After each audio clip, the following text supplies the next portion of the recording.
You're listening to The Hour of the Time, and I'm Pooh. And I'm William Cooper. I pledge allegiance to the flag of the United States of America and to the republic for which it stands, one nation, under God, indivisible, with liberty and justice for all. Thank you, sweetheart. You're welcome. I'll come and tuck you in later. Okay. Good night. Did you forget to say good night to Allison? Oh, good night, Allison. And she's awake right now, but it's her bedtime. Sure is. It's yours, too. Yeah. Okay. See you later. Okay, bye. Well, folks, let's, first I want to tell you, for those inquiring that had static during last night's broadcast, what I delivered to you was an article that appeared in Conspiracy Nation, which was written by Sherman Skolnick. Sherman Skolnick. And while Sherman Skolnick has done some excellent research in the past, he's also done some pretty laughable research in the past, and that's why at the beginning of the broadcast I said I would leave it up to you whether you give it credence or believe it or not. I will tell you that most of what he has discovered about Lawrence Myers agrees with what we have also discovered. So it appeared in Conspiracy Nation, and it was written by Sherman Skolnick. Let's go to Phoenix now for the Metal Report with Frank Marzullo. Whoops, I think I just goofed. Frank, if you're listening, call right back. I think I just accidentally cut Frank right off. Well, while we're waiting for him to call, folks, I want all of you to know that tonight's program is going to be an eye-opener. If you have any socialist friends, you had better get them into your living room, because what you're going to hear tonight is for everybody to hear, especially socialists who have bought the Marxist lie and really don't know anything about Karl Marx, who he was, what he propounded, and all of that stuff. Again, Frank, if you're out there listening, call back, because I think I cut you off accidentally, was not intentionally, I can assure you, but you did get cut off. So, there he is.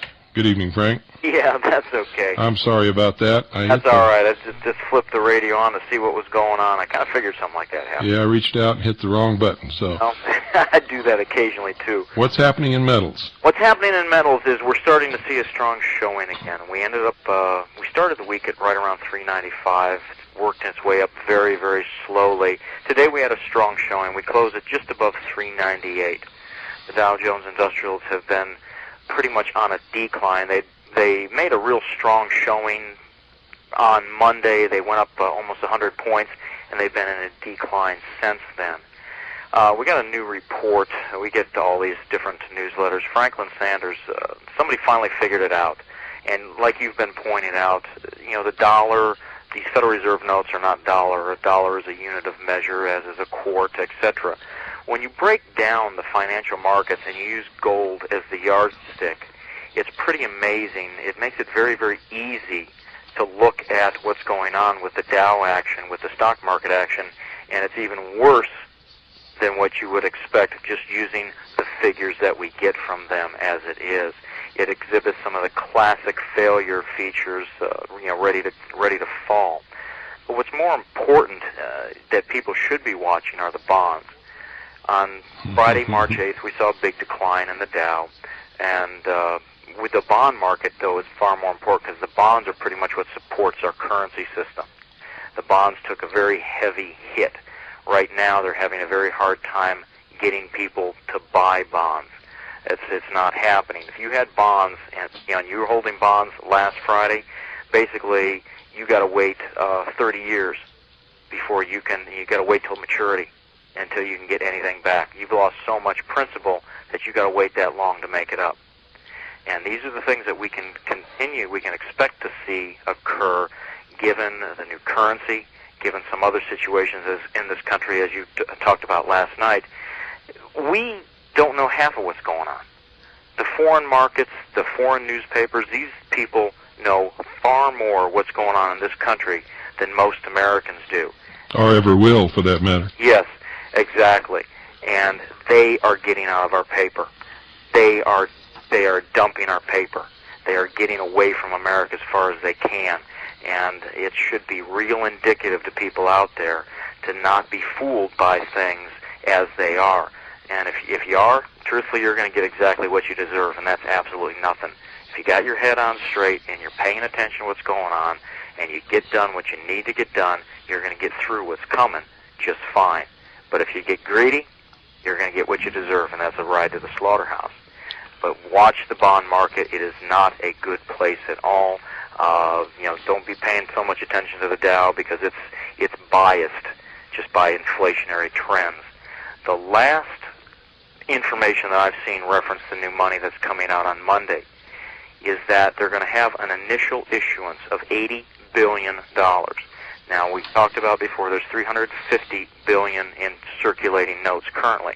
That's basically a 23% increase in paper right off the bat.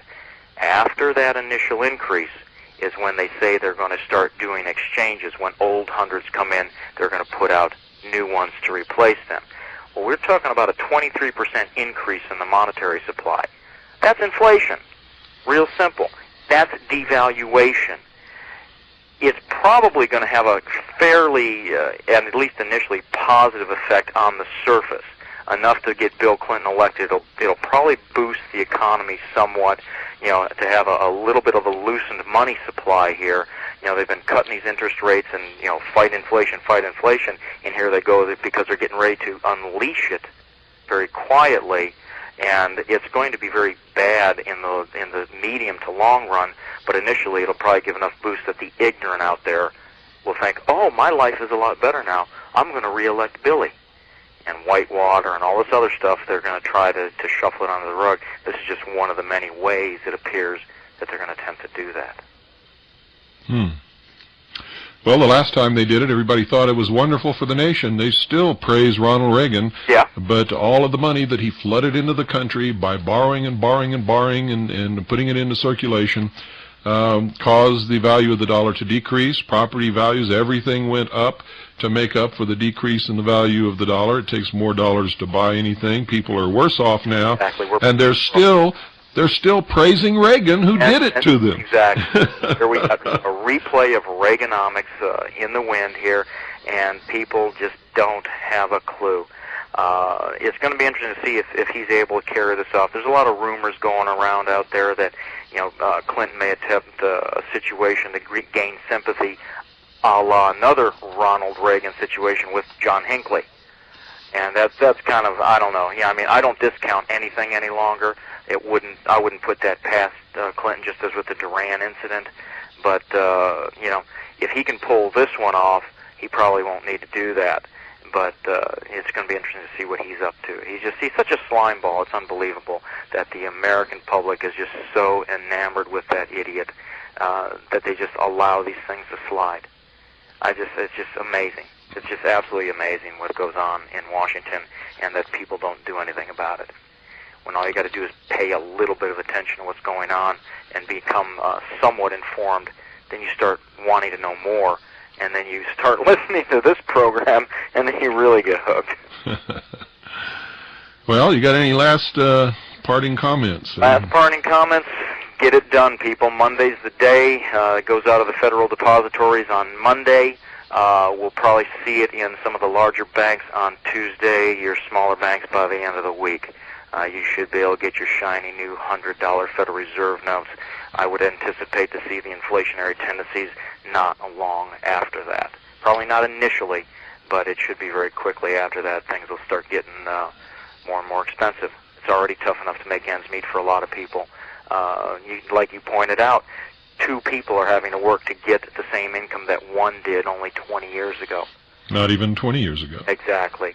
So, get it done now while you can afford to buy something, because these are realities. It's going to happen. It's starting to happen. That's correct.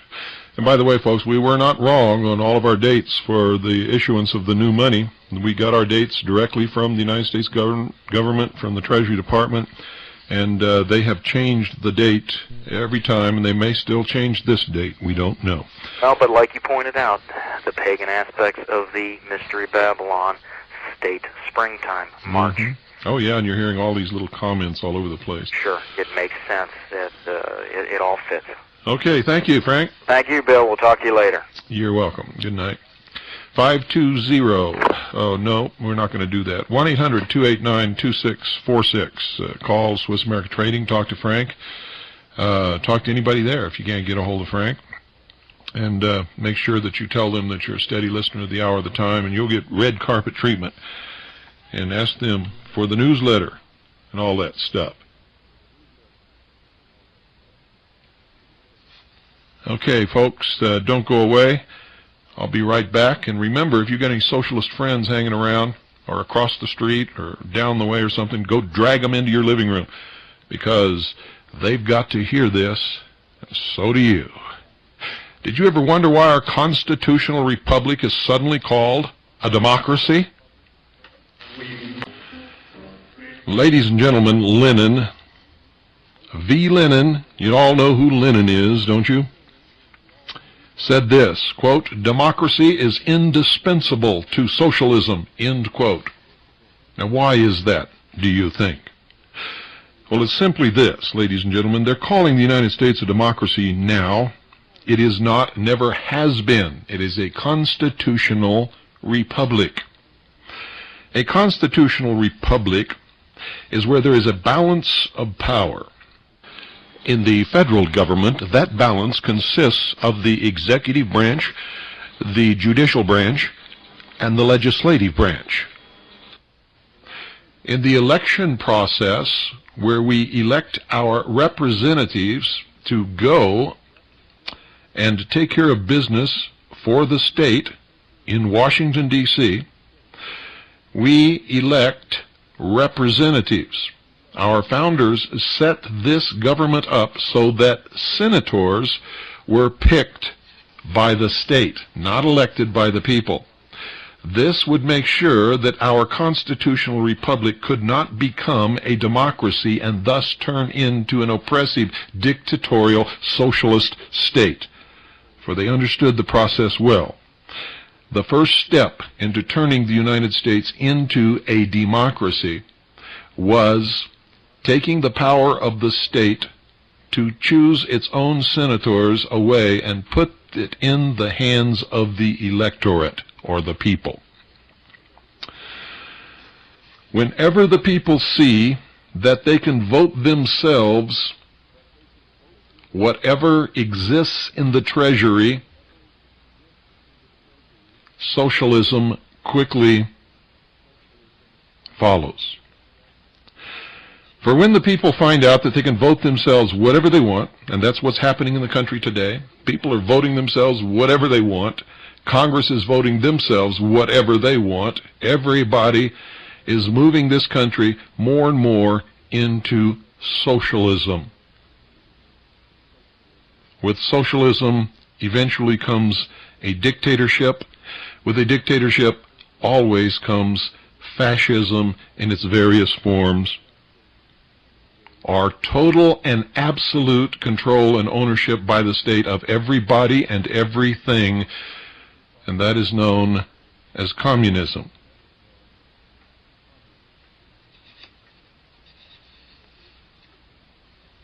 Freedom disappears, ladies and gentlemen, when people become dependent upon the state, or upon a dictator, or upon a king, or a lord, or an emperor, or a baron, or a duke or duchess, for their very existence, for their job, for their clothing, for their food.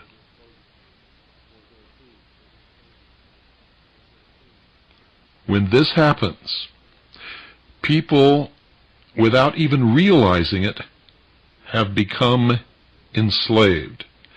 In the pursuit of laziness, and in the pursuit of the dole, getting something for nothing, which, folks, is a dream that never, never comes true.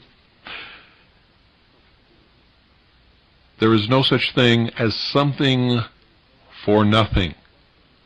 When you accept a benefit from a benefactor, you give away some of your rights, for the benefactor has a right to dictate the manner in which you use the benefit. When you become a child to a father or a mother, the father and the mother have the right to dictate what time the child gets up, what the child has to eat, what kind of work the child does, if the child goes to school or if the child does not, what time the child has to be in bed, whether the child can go out, whether the child can drive a car, whether the child can have a bicycle, whether the child gets any gifts at Christmas time or any other time of the year for that matter. And when people become dependent upon the state, they become the child, and the state becomes the father. And you had better understand that. That is why Lenin understood, and our founding fathers understood, that democracy is indispensable to socialism. Did you ever wonder why the United Nations military is called peacekeepers? Because Karl Marx said this. Karl Marx wrote the Communist Manifesto. I quote, "Peace is the absence of all opposition to socialism," end quote. Let me say that one more time. Karl Marx, quote, "Peace is the absence of all opposition to socialism," end quote. Did you know, ladies and gentlemen, that Karl Marx was a bitter failure at absolutely everything that he ever tried? Have you ever really studied his life? Probably not. He was a bitter, absolute failure at every single thing he ever tried. Did you know that Karl Marx was a racist who hated Jews, blacks, and the common man? In particular, Slavs? That's right, let me say it again. Karl Marx was a racist. He hated Jews, he hated blacks, and he hated the common man. Your Marxist professor in college didn't tell you that, did he? Did you know that Karl Marx was nothing more or less than a stooge for a wealthy capitalist named Friedrich Engels? Did you know that socialism was created by the rich as the ultimate method of enslaving and controlling the masses by making them totally and completely dependent upon the state? If not, ladies and gentlemen, I encourage you not to read college textbooks about socialism, but read the actual dialogues between Marx and Engels. You see, they were prolific writers. They wrote letters to each other and to other people their entire lives. Forget the textbooks. They're lying to you. Always, if you want to know the truth, go to the source. That's why I get so angry when somebody calls me to find out what their congressman is doing in Washington. Read the dialogues between Marx and Engels, and you will find it all laid out clearly for anyone to see. Even the sheeple will understand it. Of course, it's dry reading, and it takes a lot of time, and it's boring to wade through all of that crap, because that's what most of it is, absolute, total crap. But if you want to find the truth, you've got to do that. Those who have been teaching you the lie about socialism know that you won't, in most cases, ever even attempt it. Of course, before you start, I must tell you that you must have a brain and some rudimentary intelligence, something that most socialists apparently lack. You see, modern-day socialists have perfected propaganda techniques to the point that the biggest lies are now regarded by the sheeple as absolute truth. For reference, read the ravings, and I mean ravings, of Chip Burlett, the Southern Poverty Law Center, the Anti-Defamation League, Hillary Clinton, the first androgynous president ever, and other socialists. organizations and socialists' writings and speeches, who were at work destroying this nation, the greatest nation that ever existed in the history of the world, the only nation that ever existed that ever set men and women free in their own right. For you see, freedom has never existed anywhere else in the world, even unto this day, except in this country. For instance, let me take one little common big lie that the socialists have foisted upon the American people, and they have swallowed hook, line, and sinker. You see, the concept of right versus left. With the socialist given that the left extreme is communism, which is good somehow, left, liberal, communism, socialism is good, and the right extreme is Nazi, bad. This has happened through repeated connection of Nazi with right, and not any basis in fact whatsoever. It is a deception of the greatest magnitude, for Nazi is not right, never was right, and can never be right, pun absolutely intended. You see, ladies and gentlemen, any scale must measure two extremes, or it's not a scale. In effect, heavy versus light, white versus black, light versus darkness, fat versus thin, and etc. You see, the concept that a scale measuring left versus right has at its two extremes elements of total control and oppression is absolutely ludicrous, and is one of the biggest lies that has ever been foisted upon this world. The truth, ladies and gentlemen, the truth is that the scale measures at the extreme left the total control and ownership of everything and everyone by the state. This is called communism. Versus, at the right extreme, the absence of any control of anything or anyone by anybody, which is called anarchy. Between these two extremes are all the other forms of government and or control or absence of control. Somewhere near the middle is our constitutional republic. Didn't you ever wonder, ladies and gentlemen, how the socialist big lie made anarchists absolutely disappear from the equation? On the left was total control of communism. On the right was the total control of fascism under Nazis. What, was anarchy supposed to be in the middle, where our constitutional republic actually sits? Didn't you ever wonder about that?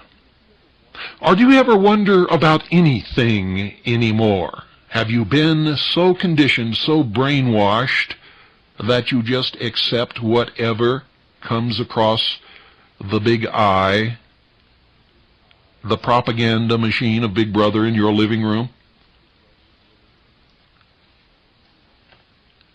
You see, Nazi could never be on the right.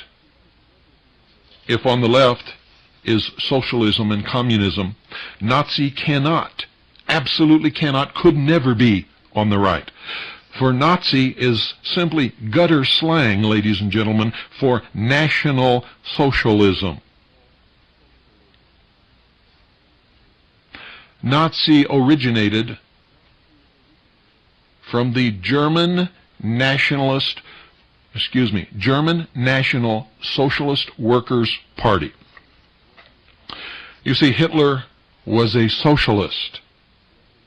Hitler nationalized almost everything. He had social programs for everyone and every circumstance. Hitler was engaged in a program of social engineering never before attempted by anyone or any government in the history of the world. Hitler repeatedly made reference to a, quote, new order, end quote, and a, quote, new order of the world, end quote. You see, folks, the so-called New Age movement is nothing new. It actually originated in Nazi Germany, and most of what is extant now as New Age was, in fact, in vogue then. Communism is also a manifestation of socialism. Nazis can only exist on the left just above communism, which, by the way, exhibits more facets of fascism than the Nazis ever did. Murdered more people than the Nazis ever did. But that does not excuse what the Nazis did, don't get me wrong. What I am trying to do is show you the truth and expose the big lie under which you have been living for so many years. For all of these lies, taken together, are forcing you down on your knees, are propelling you over the cliff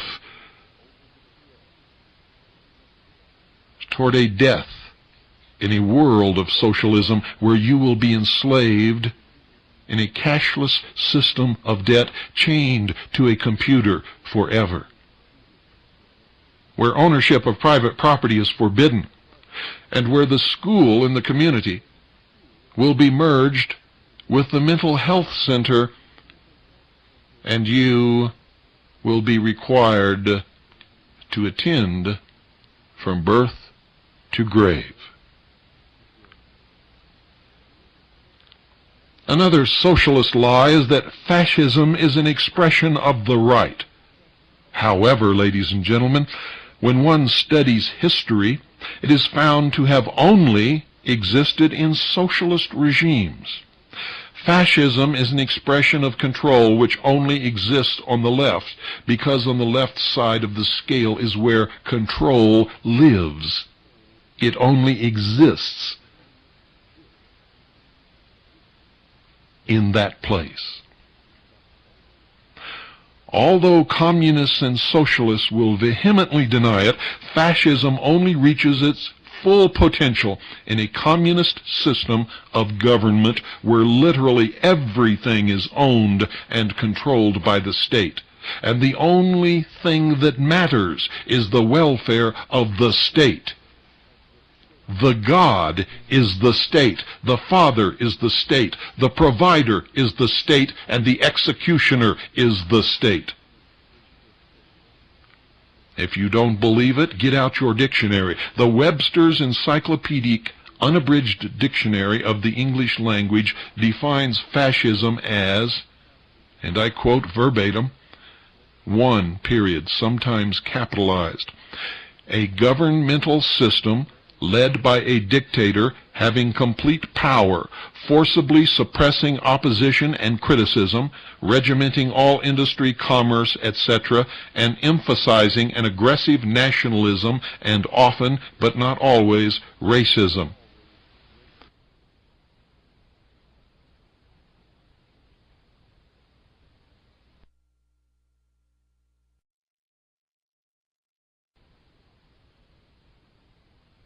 The communists were nationalistic. Go back and read the rhetoric of the Soviet Union. Read the rhetoric of Cuba. Read the rhetoric of every socialist and communist nation that has ever existed. And you will quickly discover that you are wrong.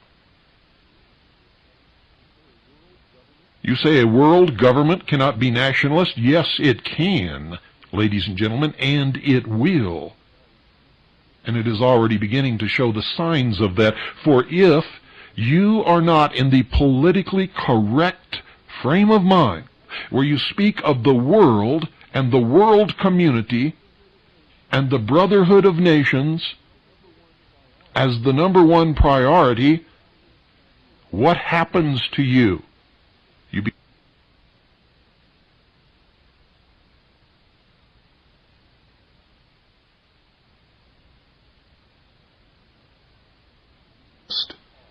You can mark off one world among the worlds and the stars and the suns and the asteroids in the universe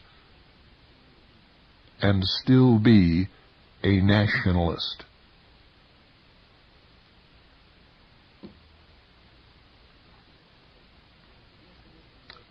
The definition that I just read to you from Webster's Encyclopedic Unabridged Dictionary of the English Language describes not only Hitler's Germany, but the Soviet Union for all of its history, and every other communist regime that has ever existed. But somehow the socialists, Chip Burlett, Southern Poverty Law Center, the Anti-Defamation League, the World Federalists, and many, many others, the United Nations as a body, want us to believe that freedom-loving Americans on the real right are Nazi, fascists, racists, and it simply is not true.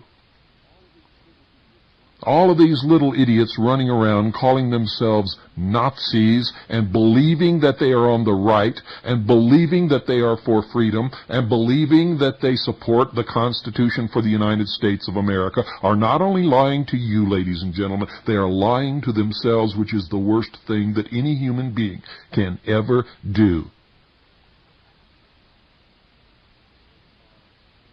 They are nowhere near the center, much less the right.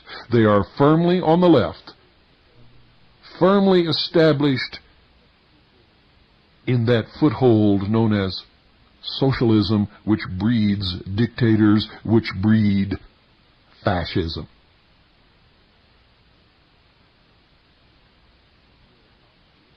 And if you're a Nazi, or you think you're a Nazi, and you're hearing this for the first time, you'd better sit down and think about it, because what I am telling you is the first truth you've ever heard in your life.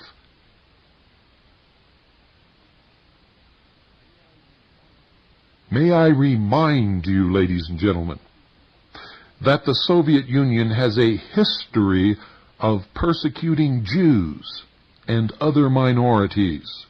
May I remind you, ladies and gentlemen, that you have never seen a black man in the leadership of the Soviet Union ever.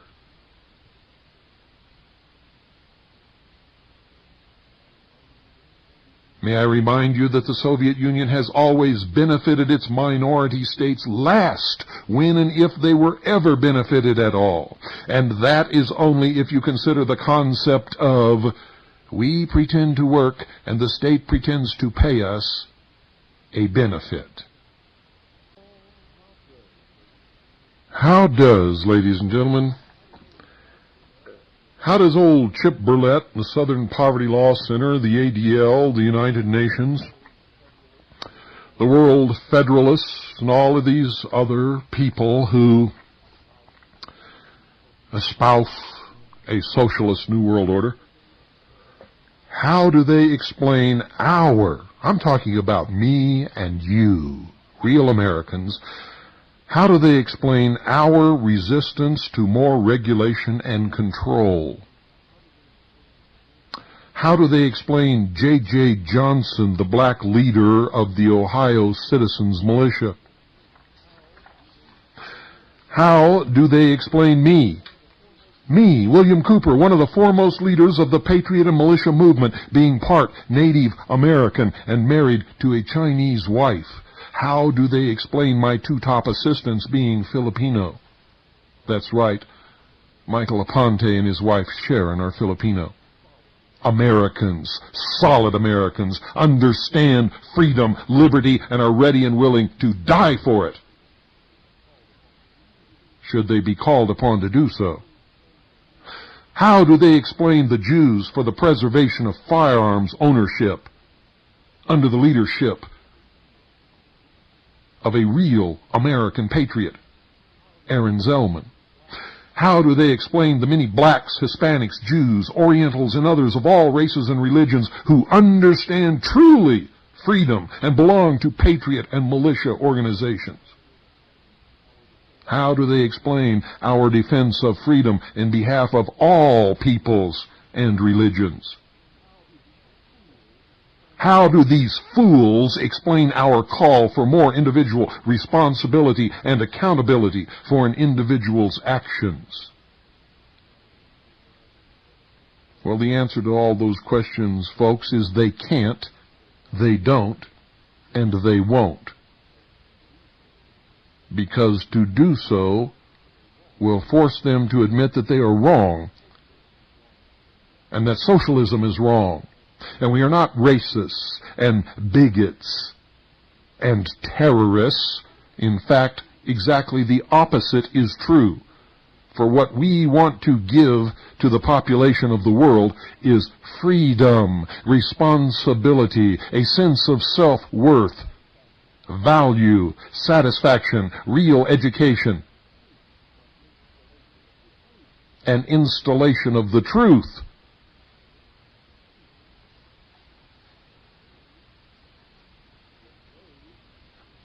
What they, on the other hand, wish to bring into the world is total and complete absolute control over every single person upon this earth,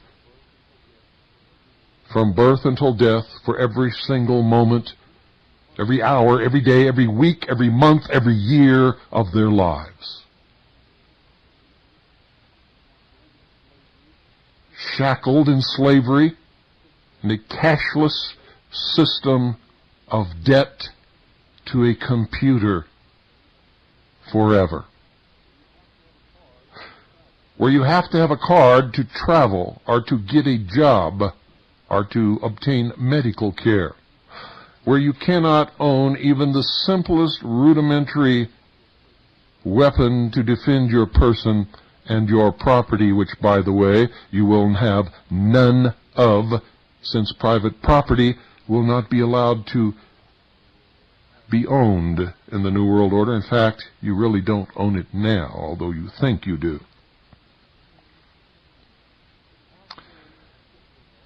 How can Chip Burlett, the Southern Poverty Law Center, the Anti-Defamation League, the United Nations, the World Federalist, and all the other socialists and socialist organizations call themselves freedom-loving Americans when in fact they support the emerging Gestapo police state and incessantly call for more governmental control over every single facet of our lives?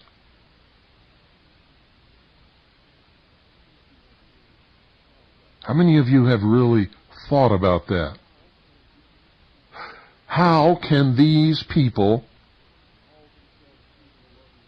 call themselves freedom-loving Americans when they call those who are sworn to protect and defend the Constitution for the United States of America racists and fascists and terrorists, when in fact, ladies and gentlemen, the Constitution is the only document in the history of the world that ever set men and women, including blacks, free?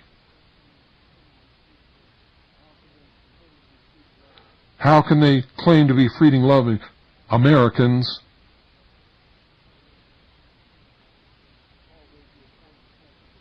and call those who are sworn to protect and defend the Constitution for the United States of America racist and fascist and terrorists when the Constitution is the government and the supreme law of this land? If we, who are sworn to protect and defend that document, that government, that law, for the protection of all peoples, of all races and religions, are racists and fascists and terrorists, what, pray tell, does that make them? At the very least, ladies and gentlemen, it makes them guilty of treason. They are, in fact, traitors. They are the agents of change for international socialism, commonly known as change agents.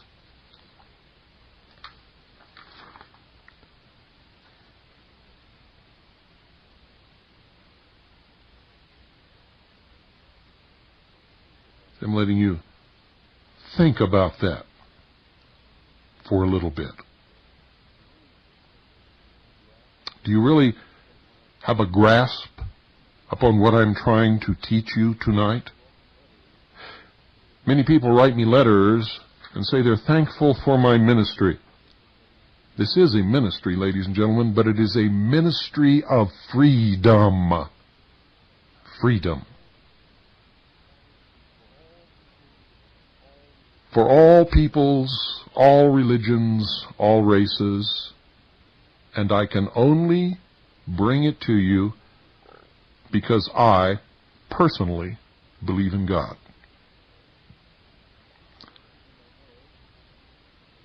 And I know that all beliefs must be free will choice beliefs, or this whole process, this whole game is nothing but a joke. Therefore I give you, because God gave me, your right to your personal choice. Anyone who truly understands freedom will do that. Anyone who will not do that does not, has not ever understood truly what freedom really means. What the founding fathers really were trying to give to us and to the world. Those who are trying to bring into existence the New World Order know nothing of freedom, care nothing for freedom, and will not ever allow you a free will choice about anything.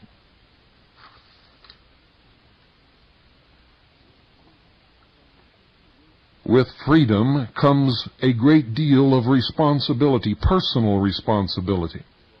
You are responsible for your actions, and I am responsible for mine.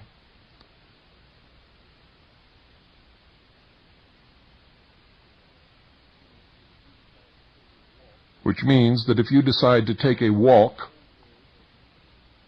on a cold day along a sidewalk that you know is covered with a sheet of ice, and you slip and fall, how dare you sue the city? How dare you sue the city?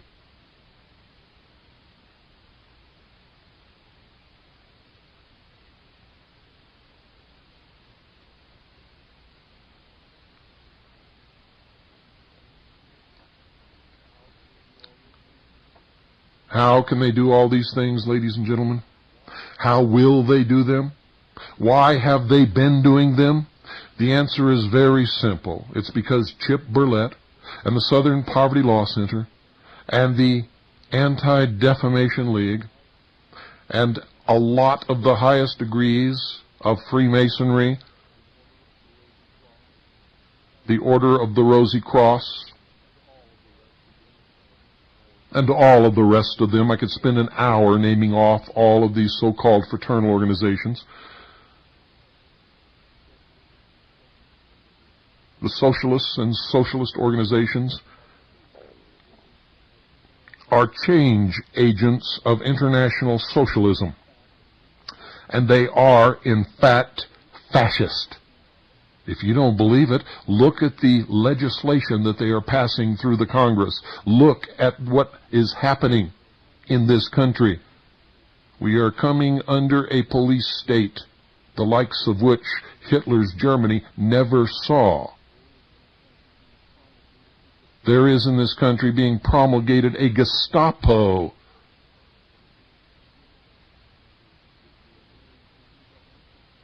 Which will bring a new definition to the word terror. They are change agents of international socialism, and they are in fact the fascists. They are in fact the Nazis.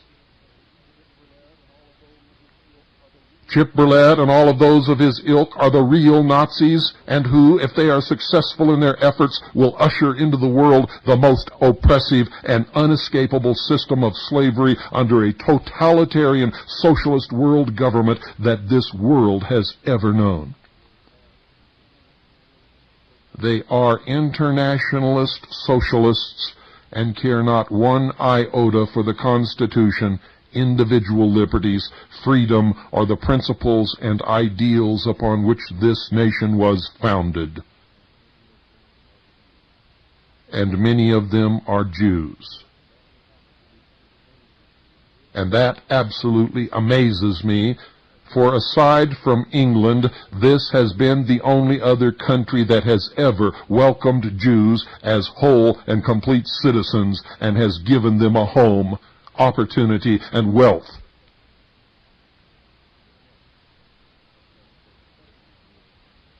And has protected them from persecution and continues to do so to this day.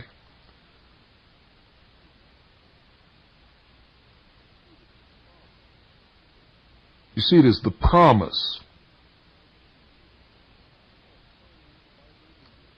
These people are trained by their leaders, their rabbis, to be professional victims. And I'm talking about the ghetto Jews. They are lied to and manipulated, and they are people just like the rest of us, and if you were in their shoes, you would behave in exactly the same manner. They are told by their leaders that the world is their enemy, that you and I are their enemy, and it is not true.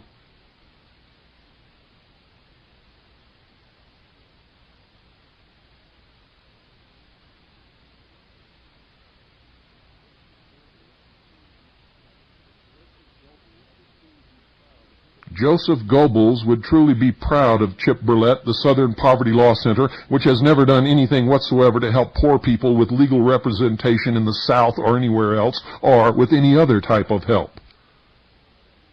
It is a sham, a scam, a con.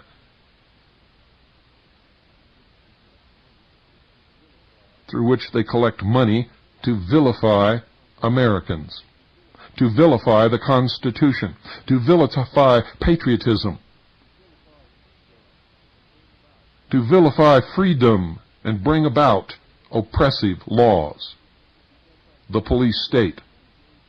The Anti-Defamation League engaged in the manipulation of Jews and spying for foreign governments and outright treason. Not to mention the fact that they have been caught on many occasions promulgating the racist, anti-Semitic events which causes the Jews to empty their pockets into the coffers of the Anti-Defamation League.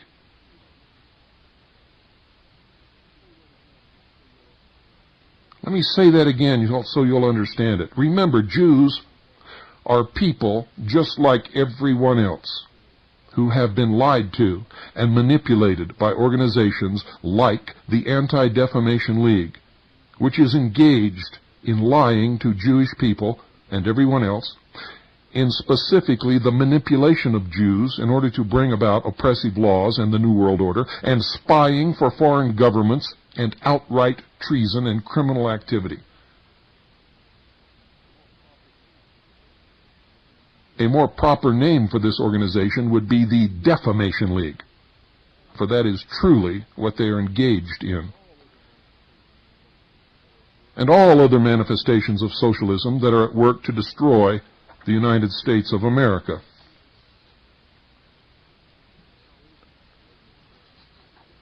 How is it, ladies and gentlemen, that Chip Burlett and his cohorts do not know that the first thing socialist and communist regimes do when they gain the reins of power is to execute the intelligentsia that brought them to power?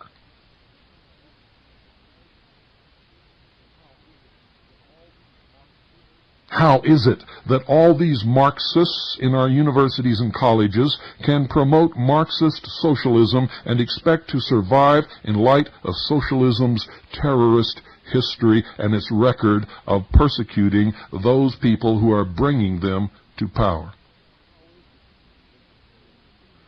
How is it, ladies and gentlemen, that the Anti-Defamation League screams, yells, and begs for gun control, knowing all the while that if the Jews in Germany had possessed guns and had formed militias, they would never have been thrown into ovens or labor camps? And how is it that they have been able to maintain the manipulation of the Jews in that regard even unto this day. That they actually believe that if they disarm everybody, they'll be safe.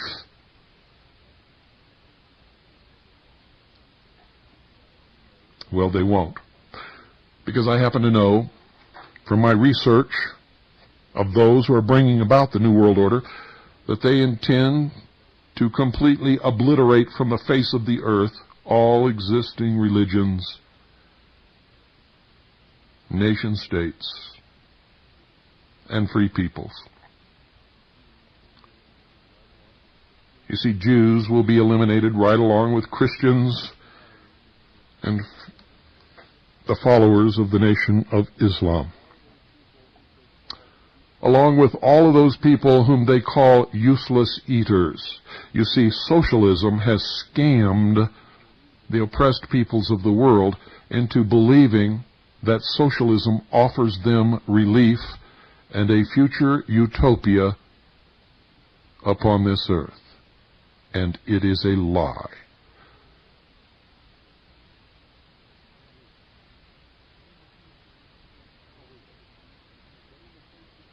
How is it that in the face of the research done by the Jews for the preservation of firearms ownership and Aaron Zellman, that Jews do not know that weapons control has always been followed by genocide in every instance that it has occurred in the history of the world?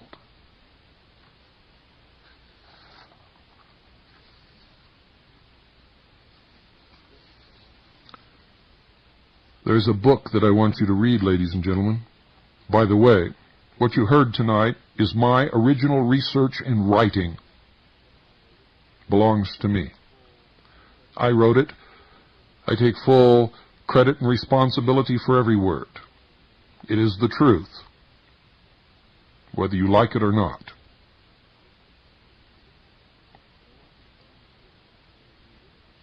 But I want you to find this book if you can and read it. I have no idea what year it was published. But it's called Karl Marx, Racist. And it was written by Nathaniel Weil, W-E-Y-L, a Jew. Karl Marx was also a Jew who hated Jews, blacks, Slavs, and the common working man. I believe that the reason that he hated these people was because of his own failures. Because he was an abject failure in everything that he ever attempted in his entire life. This book takes exactly, word for word, from the writings of Karl Marx, Friedrich Engels, and others, the proof, the absolute proof of where socialism came from and what it is really all about. And it's not even remotely close to what you think it is about, and that's why no socialist nation or regime that has ever come to power anywhere in the world has ever fulfilled the dream of the socialists. Over the past 3 decades, much has been written about the racist views of Karl Marx and Friedrich Engels, and why it is that nobody knows about these views is beyond my understanding. Most of this literature has been devoted to demonstrating that Marx, though of rabbinical descent on both sides of his family, was a fanatical anti-Semite. More limited attention has been given to the fact that the private correspondence of Marx and Engels is filled with contempt for Negroes. In fact, their common expression for Negro was nigger. Marx was a hate-obsessed man of rage and envy, whose contempt for the common man knew absolutely no bounds, and who detested Jews, blacks, and Slavs. He and Engels, in their writings, went so far, ladies and gentlemen, as to advocate wars of extermination against Slavic peoples and the destruction of Russia. Can you imagine that? Don't miss tomorrow night, because I'm going to quote from this book. I'm going to read from it verbatim. Good night. I hope you think long and hard about what you've heard tonight, especially if you're a socialist. And even if you are, God bless you all.